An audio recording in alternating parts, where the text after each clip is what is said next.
Yes, 24 days to the commencement of the 2022 FIFA World Cup in Qatar. Unfortunately, anytime I say this, I feel sad that the Super Eagles of Nigeria will not be there, but of course, we have to move on. So today on the show, of course, we'll be shifting our attention to Tunisia and of course, talking about preparation of the Black Stars for the tournament. I will be looking at the pedigree or the brief history of the Tunisian coach on the show today. If he will be able to get something for the Qatar Eagles, because he also took the job in January. Of course, it was even almost, earlier than the Edubiase with Cameroon. But of course, we'll be talking about Ghana, where a stakeholder in the Ghanaian football feels that the Black Stars will get to at least the semi-final of the 2022 FIFA World Cup. I know you are giggling as well as I am. James Agberebi is in the studio. James, you're welcome. Yeah, always a pleasure for me. Okay. Let's begin by looking at Jalil Kadri, the Qatar Eagles coach. Of course, he will be going to his first World Cup. It was initially with the under-20 before he got promoted to the senior team. And he will be leading Tunisia to the 2022 FIFA World Cup. And just like you and I talked about a countdown 2 days ago about Cameroon, looking at that team, and even if you have a 50-man short list, you look at it and you say, who is the leader in this team? What can this team do in a group that has, of course, you remember Tunisia, they are in a group that has France, Australia, and of course, as well as Denmark. So you look at it, with the pedigree of this coach, what can they do at the World Cup, James? For the coach, I don't know. I don't know what magic is going to perform. Just like the way Edubiase was appointed, he took over the reign and he was able to qualify them for the World Cup. We saw their friendly game against Brazil and they were bashed with 5-1.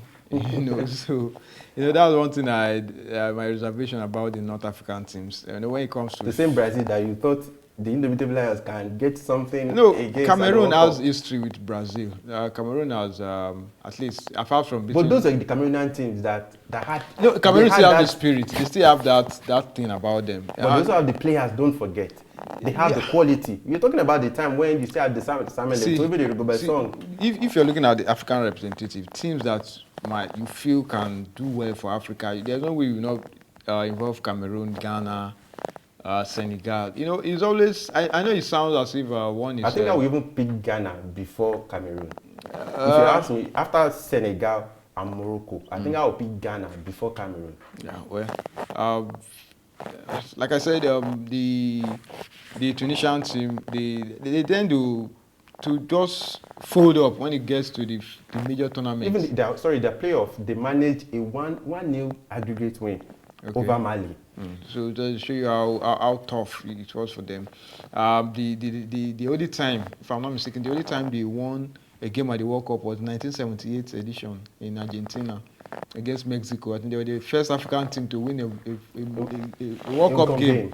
Since then, after that 78, they had to wait for like 20 years before they now qualify for France 98. And one thing about them, when they get to the World Cup, it's always 2 defeat, 1 draw in their group games. 2 defeat, 1 draw, and they are back home. In 2000, so you created a history. So that was always their part. They will just manage to defeat, 1 draw. The last World Cup, they were paired with England. They played Panama, I think, and Belgium. And they crashed out in the first round. So they don't really have that.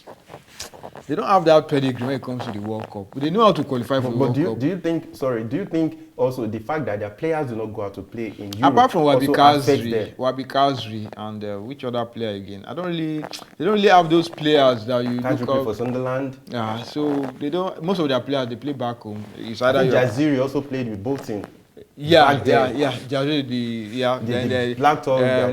What is his name? This guy Trabelsi played for Ajax. Yeah, the right back. So since then we don't really have Tunisian players playing for the biggest clubs. It's either they are playing for most of their players. Either you are playing for Esperance.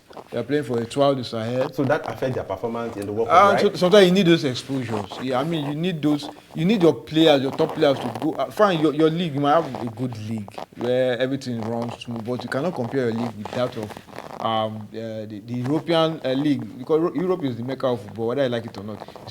You see Brazilian top players. They play in Europe. So sometimes you need all this your best players to go, because that's where you get the best exposure. And you play against the best. Not that when you get to major tournaments, you meet these guys and they just overwhelm you. You know. So for me, the coach, I'm not really expecting much from. If I'm looking at the African team, that I'm not really too excited about. About the chances of Tunisia. Based on their performance, they don't really do much when it comes to the major tournament. They just go there. I say they just go there, mark the register and they're back.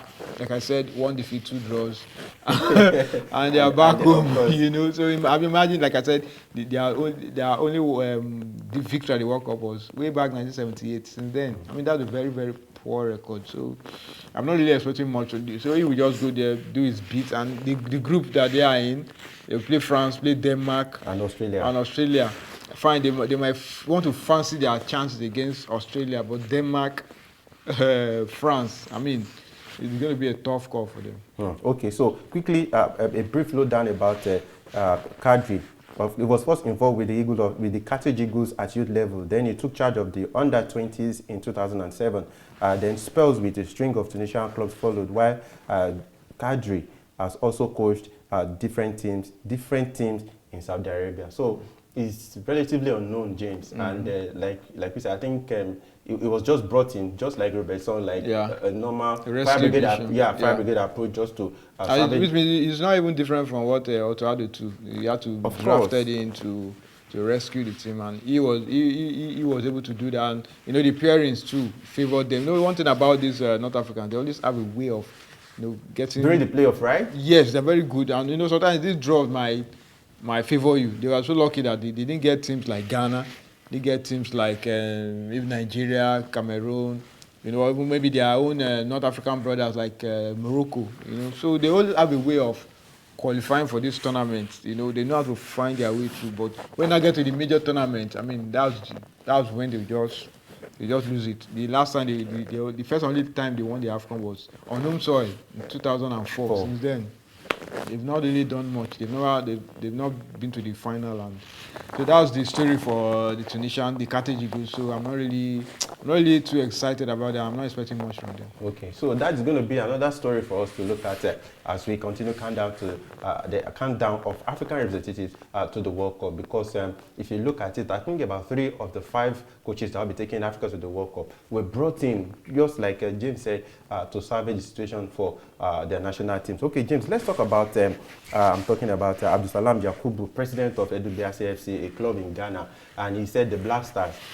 will at least get to the semi-finals of the 2020 FIFA World Cup. I know you're already thinking in your head that what is wrong with this man, and of course he will tell you why he said what he said. And quickly I'll quote, he said, "I think this team will do better than 2010 squad with the likes of Pate, Dede, Kudus and others. We will qualify easily from Group H." James. Well, if it's to qualify from the group, I mean, surprises do happen. You can't rule Ghana out just like that.